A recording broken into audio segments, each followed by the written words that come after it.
Je dis à quelqu'un, pendant que tu es en train d'obéir à la parole de Dieu, tu n'as pas idée, mais Dieu est en train de préserver ta vie. Pendant que tu es dans le processus d'obéissance, de prière, d'obéissance, de prière, d'obéissance, de prière, tu n'as pas idée. C'est pour cela que je vais encourager certaines personnes vous qui m'écoutez tous les matins et qui vous disposez tous les matins à pouvoir prier avec nous. Vous n'avez pas idée de comment ces prières-là peuvent apporter un certain résultat incroyable dans votre vie. Et si vous n'êtes pas ingrat, que vous êtes reconnaissant, vous-même vous pouvez le témoigner. Témoignez qu'au travers des prières, le Seigneur se manifeste. Témoignez qu'au travers des prières, le Seigneur agit dans les vies des hommes. Écoute-moi très bien, tu n'as pas idée. Pendant que tu es en train de prier, c'est pour cela que ne te décourage pas dans la marche avec Dieu. Ne te décourage pas dans ton engagement à la prière. Pendant que tu es en train d'aller à l'église, continue de partir. Il y a une grâce qui va te rencontrer sur le chemin. Pendant que tu es en train de servir à l'église, tu es en train de donner ta dîme. Les gens disent non, tu sais, les affaires de dîme, les affaires d'offrande. Il ne faut pas écouter les gens. Pendant que tu es en train de t'appliquer à pratiquer ces vertus et ces principes divins, ce n'est pas un homme, c'est Dieu qui va te récompenser. C'est Dieu qui va se manifester. Lorsque Noé était en train de pratiquer son intégrité, il était en train de marcher dans sa justice, il n'y avait aucun homme qui le voyait. Ce n'est pas l'homme qui va récompenser ta justice. Des fois, quand tu essaies de pratiquer même la justice, tu essaies de ranger ta vie et de corriger ta marche, les gens vont essayer de te décourager. Toi, tu veux dire que tu es quoi? Tu veux dire que tu es trop spirituel. Tu vas trouver des amis qui vont dire, bon, tu fais un peu trop. Ou bien ils vont te dire, mais est-ce que c'est toi ceux qui connaissent la religion? Ton approche de la religion est un peu trop cartésienne. Tu es un peu trop dur, tu es un peu trop radical. Mais Dieu même, c'est un Dieu radical. Il faut prendre des positions à des moments donnés. Noé avait pris des positions. Dans sa génération, il avait fait confiance au Seigneur. Et je répète, ce qui a permis à Noé de trouver la grâce, c'était deux choses. La Bible dit c'était un homme juste et c'était un homme intègre. Le terme justice fait référence à un homme qui faisait confiance à Dieu et qui s'attachait à Dieu. Bien-aimés, frères et sœurs, attachez-vous au Seigneur. Ce n'est qu'en vous attachant dans le Seigneur que vous serez protégés. C'est ton médicament, ton fétiche. Toi, ton fétiche en tant que chrétien. Quand je parle de fétiche, je parle de ton rapport avec le divin. Parce que nous, en tant que des Africains, on connaît. Quand tu vas au Bénin, tu vas en Côte d'Ivoire, même tu vas en France, ou tu vas aux Antilles, partout. Quand on parle de fétiche, on parle de médicaments. Nous qui sommes les Africains, on sait de quoi il est question.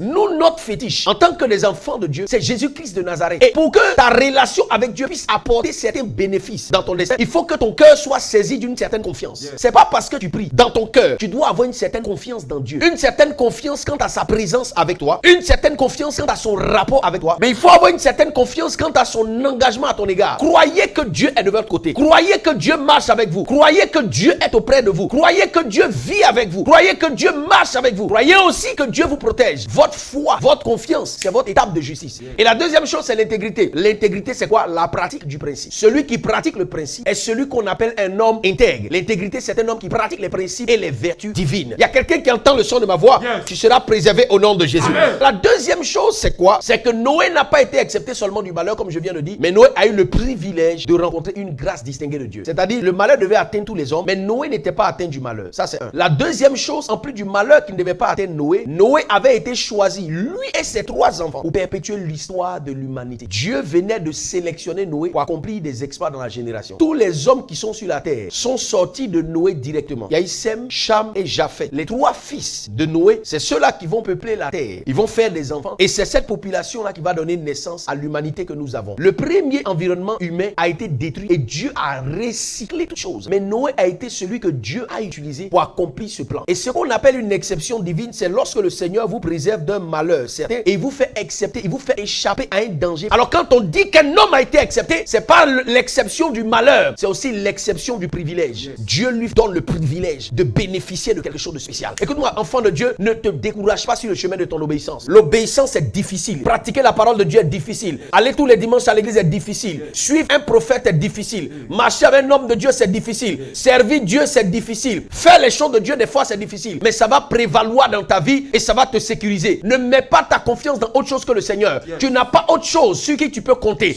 Tu ne peux pas compter sur tes amis. Tu ne peux pas compter sur tes connaissances. Les gens avec qui tu travailles, tu ne peux pas compter. À tout moment, un homme peut te décevoir. Mais sur Dieu, tu peux mettre ta confiance. Sur lui, tu peux reposer ton espérance. Car il est capable de te préserver, de te protéger. Ici, on voit avec Noé que quand le malheur frappera la terre, Noé sera protégé. Je dis quand un malheur frappera ta génération, toi, tu seras protégé. Parce que Noé est devenu le guide de sa génération. Et c'est ce que j'appelle l'exception. Quand toute une génération se perdait, Dieu a accepté Noé de la perdition et il l'a localisé. Il l'a mis devant tout le monde. Et il lui a dit conduis l'humanité. Il lui a dit dirige l'humanité. Comme Joseph, tu dirigeras tes frères au nom de Jésus.